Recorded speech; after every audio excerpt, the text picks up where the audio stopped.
Part 6. The Universal Flame of Life.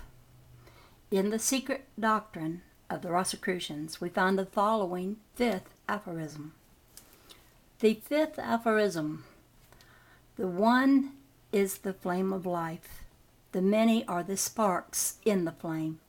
The flame once lighted kindles everything within its sphere. The fire is in everything and everywhere. There is nothing dark or cold within its sphere. In this fifth aphorism of creation, the Rosicrucian is directed to apply his attention to the concept of the universal life, the life of the world soul, permeating everything everywhere within its sphere of existence. This concept of the world soul as a flaming fire of life, abiding in the entire universe in all of its parts, is represented by the Rosicrucians as the symbol of a circle filled with flaming fire. The symbol of life has always been the flaming fire in all occult teachings. The eternal universal fire, or flame, which kindles ever all that presents itself to its influence, yet ever remains unchanged and undiminished in its essence, has ever been the favorite symbol of the occultists for the universal life in manifestation. When the term spirit is used to indicate life, then the flame or fire has always been the symbol for spirit, and indeed, the flame is the most appropriate symbol for life that can be thought of. For the flame, while ever remaining the same, yet is never composed of the same particles or sparks for even 2 consecutive seconds. The flame itself, in its essence, ever remains the same and unchanged. Yet its manifestation is always accompanied and correlated to the appearance and disappearance of innumerable tiny particles of material substance, which it kindles into sparks, then destroys by the process of combustion, and then replaces by others of similar nature. And so it is with the universal life. It even persists unchanged and unaltered in its essence, yet constantly manifesting itself through and in countless material forms, which come and go and are in turn replaced by other forms. The form appears, is consumed, and perishes, yet the flame abides and survives all change. Those who have plunged deep into the esoteric teachings are aware that there are many other very good reasons why the flame or fire is the best possible symbol for life. But it is not thought expedient to go into these further reasons at this time and in this place. It was formerly the teachings of science that the universe was composed of 2 great classes of things, as follows: 1. Living things, and 2. Lifeless things. In the first class were placed all human and animal life, at least during their term of vital existence. Plants were afterward added, though somewhat grudgingly, by science. In the second class, all things below the plane of animal or plant life were placed, it being taught that minerals, chemical elements, etc., were utterly lifeless. Any who ventured to question this accepted classification were deemed of unsound mind and unworthy of serious consideration. But the esoteric schools of thought and the occultist were always insistent upon the principle that there was nothing lifeless in the universe, that everything was instinct with life in some form, degree, or phase. And lo, modern science has at last reached the point where it is practically looking occultism squarely in the face in full agreement upon this important point. The old ideal of a half-lifeless universe is fast passing away, and men of advanced science are beginning to whisper to each other that the universe is alive as a whole and in all of its parts. Surely this is a remarkable change in scientific opinion. This changed conception of science is picturesquely expressed by Luther Burbank, the wizard of plant life, as follows. All my investigations have led me away from the ideal of dead material universe tossed about by various forces to that of a universe which is absolutely all force, life, soul, thought, or whatever name we may choose to call it. Every atom, molecule, plant, animal, or planet is only an aggregation of organized unit forces held in place by stronger forces, thus holding them for a time latent, though teeming with inconceivable power. All life on our planet is, so to speak, just on the outer fringe of this infinite ocean of force. The universe is not half dead, but all alive. Professor Dolbear goes back even to the ether of space in his assumption of omnipresent life, when he says, the ether has, besides the function of energy and motion, other inherent qualities out of which could emerge under proper circumstances other phenomena, such as life, mind, or whatever may be in that substratum. Professor Cope has intimated that the basis of life lies back of the atoms and may be found in the universal ether. Saleeby, by his well-known work of evolution, in which he carries to its logical conclusions the work of Herbert Spencer, says, life is potential in matter. Life energy is not a thing unique and created at a particular time in the past. If evolution be true, living matter has been evolved by natural processes from matter, which is apparently dead. But if life is potential in matter, it is 1,000 times more evident that mind is potential in life. The evolutionist is impelled to believe that mind is potential in matter.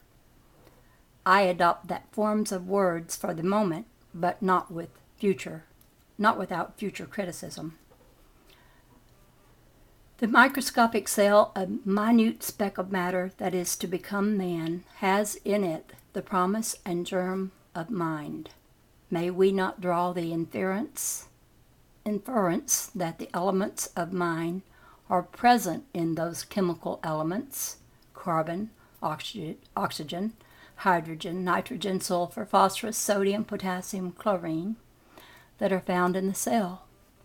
Not only must we do so, but we must go further, since we know that each of these elements and every other is built up out of one invariable unit, the electron, and we must therefore assert that mind is potential in the unit of matter, the electron itself.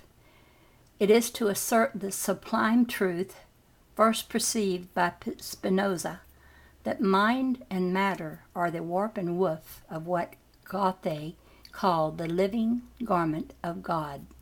Both are complementary expressions of the unknowable reality which underlies both. Flammarion has said, the universe is a dynasium. Life itself, from the most rudimentary cell up to the most complicated organism, is a special kind of movement, a movement determined and organized by a directing force.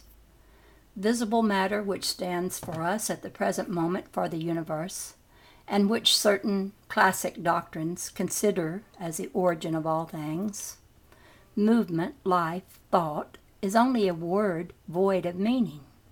The universe is a great organism, controlled by a dynamism of the physical order. Mind gleams through its every atom. There is mind in everything, not only in human and animal life, but in plants and minerals and space. The student must always remember that where there is mind, there must be life, and where life, there must be mind. Hence, the importance of these admissions of modern science. Haeckel, in his Riddle of the Universe, sometimes called the Bible of Materialism, makes the following statement, remarkable coming from such a source. I cannot imagine the simplest chemical and physical process without attributing the movements of the material particles to unconscious sensation. Again, he says, the ideal of chemical affinity consists in the fact that the various chemical elements perceive the qualitative differences in other elements, experience pleasure or revulsion at contact with them, and execute specific movements on this ground. He adds, at another point, the sensations and responses in plant and animal life are connected by a long series of evolutionary stages with the simpler forms of sensation that we find in the inorganic elements and that reveal themselves in chemical affinity.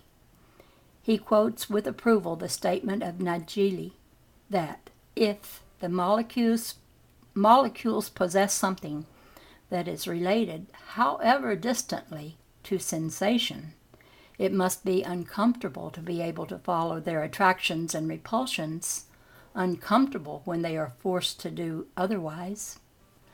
But not only is modern science giving approval to the oldest conceptions of the occultists concerning universal life in the manner mentioned above, i.e. by general statements, it is also quoting, with approval, the experiments and discoveries of leading scientists along the same line, experiments which go to prove the general statements above quoted. Let us consider a few of these experiments and discoveries in the laboratory of modern science. Science has practically created counterparts of the diatoms, or living crystals, created artificially in the laboratories, creatures similar to those links between the mineral and the animal forms.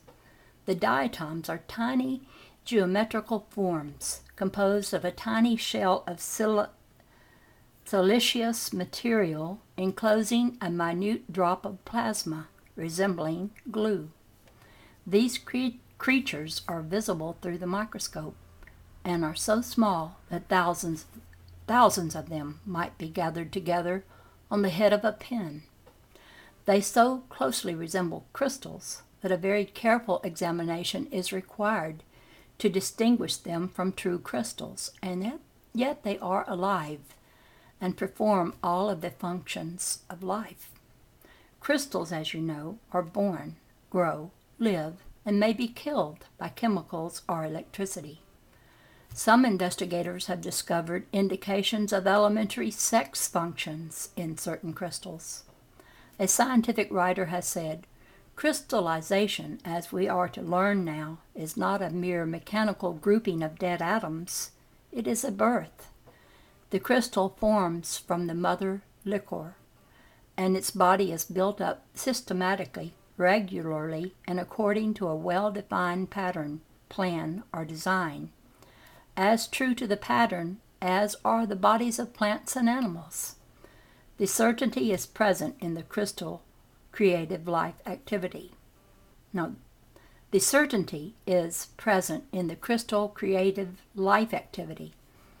And not only does the crystal grow in this way, like a plant or an animal, but it also reproduces itself by separation and division, just as do the individuals of the lower forms of plant life and animal life.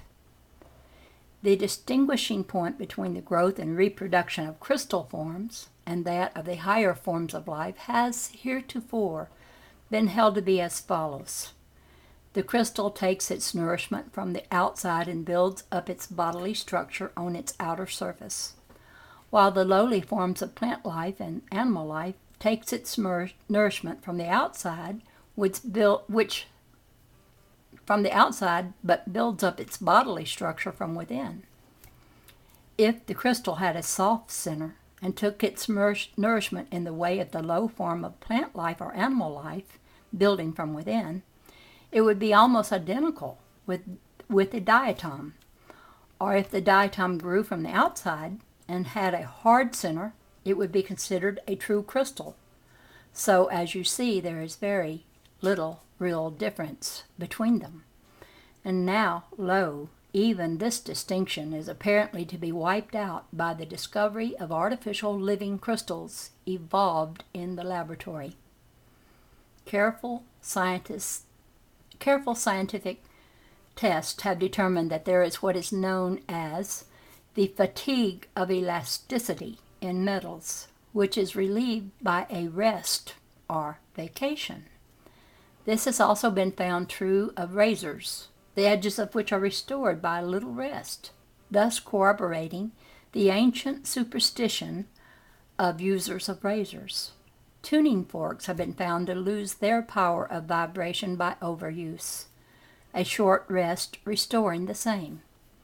Machinery in mills and factories have been found to be benefited by an occasional day off. Metals have been discovered to be subject to disease and infection, and in some cases have been found to have been actually poisoned and afterward restored by antidotes. Window glass, especially the fine stained glass of cathedral windows, is found to be subject to an infectious disease spreading from pane to pane and resulting in the disintegration of the substance of the glass. Workmen's tools have been found to experience fatigue and to be the better for an occasional holiday or longer vacation. Every observing machinist has observed certain idiosyncrasies, in particular machines, which need humoring. The most conclusive scientific report upon this interesting subject, so far as known to the present writer, is that which recites the celebrated series of experiments conducted upon so-called non-living matter several years ago, and which are recorded in the book entitled Response in the Living and Non-Living by the scientists who conducted the experiments, Professor J. Chutter Bose of the Calcutta University, who occupies a high position in the scientific world. Professor Bose's experiments have aroused the greatest interest in prominent scientific circles and have aided greatly in corroborating the conclusions of other scientists who hold that there is no such thing as dead matter.